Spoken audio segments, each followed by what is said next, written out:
साकार करायची असेल, झाशीची राणी साकार करायची असेल, तुमच्या स्वप्नातली किरण बेदी असेल, कल्पना चावला जर आपल्याला साकार करायची असेल, तर मी जन्माला घातलेल्या बाळाला लहानपणापासून माणूस करण्याच्या प्रक्रियेकडे नेता आलं पाहिजे.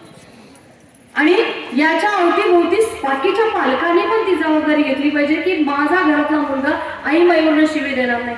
अरे होतं कसं की अनन्यसाधारण शिवछत्रपती होण्याची, तानाजी मालुसरे होण्याची क्षमता असताना शिव्या देऊन राग थांबवला जातो आणि राग योग्य ठिकाणी वापरता येत नाही. तिथं आम्ही खच्चीक पडतो. एक शिवी दिली की संताप थांबला, मनातला विकार थांबला, आणि मग ती आई माईची शिवी रावावरनं दिली जाते. खूप अस्वस्थता येते, मला खूप राग येतो. आणि मी क्रौर्याने नाही, अत्यंत विवेकाने, माझा नवरा पण तसंच असल्यामुळे असेल कदाचित, किंवा माझी संवाद कौशल्य तसे असल्यामुळे असेल, माझ्या घरात एकही पुरुष घाणेरडी शिवी कधीही देत नाही. कुठलीही व्यसनाधीनता माझ्या घरात नाही. दोन्ही मुलं माझी उत्तम म्हणू शकले कारण मला पालकत्व कळलं होतं आणि माझं स्त्रीत्व कळलं होतं. मला माझा सन्मान कळला होता. मला माझ्यातली जिजाबाई मी होऊच शकत नाही, त्यांच्या पासांगाच्या लक्षावा वाग सुद्धा मी नाही, पण मला लहानपणापासून कळलं होतं की हे चुकीचं आहे, याला आपल्याला नाकारता आलं पाहिजे. आणि मग ती जिजाबाई होण्यासाठी मला जीवाचं दान करायचं असेल तर मला वाचनाच्या कक्षा रुंदावल्या पाहिजेत. मला कशात रमायचं, टीव्हीत रमायचं, उपास तपासात रमायचं, कर्मकांडात रमायचं का, हे मला बघता आलं पाहिजे. लिंबू मिरची तुमच्या गावात कोण बांधत नसेल ना? हा, बांधताय? टाळ्या वाजवा बाबाला. तुम्हाला सांगते, आणि सगळे खपरे बायकांवर फुटले जातात.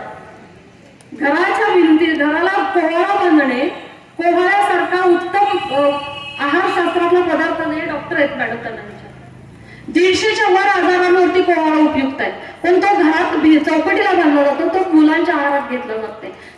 कोहाळ्याचं चोळणप्रवास सगळ्यात सुंदर असतं, महाग पण असतं, इतका बुद्धिजीवी कोहाळा असतो. दुसरी गोष्ट, लिंबू मिरची ही पूर्वी औषधाची पेटी होती, पण आम्ही स्वतःच्या मेंदूला बुद्धीला विचारतच नाही की औषधाची पेटी आहे होती पूर्वी. आता इतके पावलोपावली पदोपदी डॉक्टर झालेत, आता त्याची गरज नाही. तरी सुद्धा गाडीला लिंबू मिरची अडाणीपणाचं लक्षण आहे, तुम्ही शिकलेल्याचं लक्षण नाही. कधीतरी मेंदूला विचारा की मी हे बांधलं पाहिजे का. अमावस्या पौर्णिमेला आम्ही नारळ फोडत बसतो. आहारशास्त्रामध्ये नारळाचं अनन्यसाधारण महत्व आहे. अति खाल्लं तरी पण दुष्परिणाम आणि नाही खाल्लं तरी दुष्परिणाम. रोजच्या जीवनात आपल्या फराळ पाहिजे, पण मार्गशीर्ष महिने, किती महिना मार्गशीर्षाचा उपवास करतात?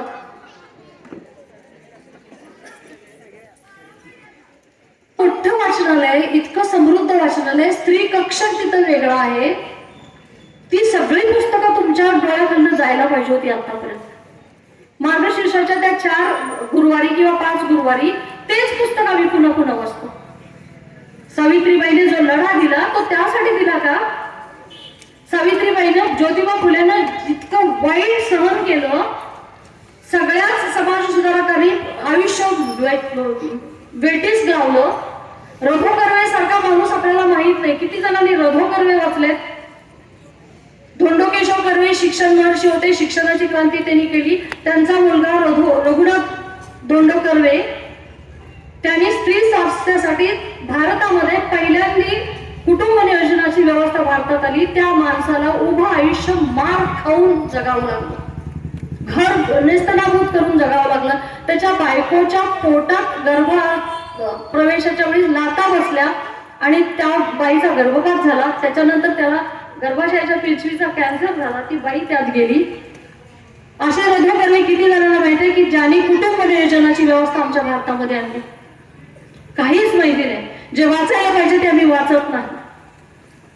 फुलेंचा इतिहास असेल, ज्योतिबांचा, महात्मा फुलेंचाच नव्हे, बाबासाहेब आंबेडकर असतील, सगळे महान शास्त्रज्ञ असतील, मला मला सांगता आले पाहिजे.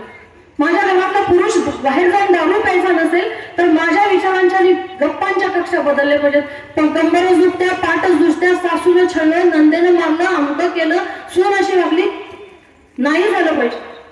सून नावाचा प्राणी माझ्या मुलाच्या सुखासाठी आपल्या आई कुण्या तरी आईबाईनं माझ्या घरात पाठवलंय. तो समृद्धीला जगला तर माझ्या बाळाला सुख समृद्धी लाभेल आणि माझं बाळ व्यसनापासून लांब जाईल. खूप कष्टा खाऊन कुणीतरी आई बाईनं मुलगी तुमच्या घरात दिलेली असते, तुम्ही त्याच पद्धतीनं आलेला असता. पण तिचा आणि तुमचा जेव्हा संवाद बिघडतो तेव्हा कुटुंबातली पुरुषची मानसिकता बिघडायला लागते. जेव्हा बघायला येईल तेव्हा घरात कटकट असते, म्हणून तो बाहेर एन्जॉयमेंट करतो. हे जर थांबवायचं असेल, माझ्या घरातला पुरुष माझ्या घरातच थांबायचा असेल, तर माझ्या घरात समन्वय असला पाहिजे. आणि समन्वय असण्यासाठी मला वाचनाच्या कक्षा नोंदवल्या पाहिजे.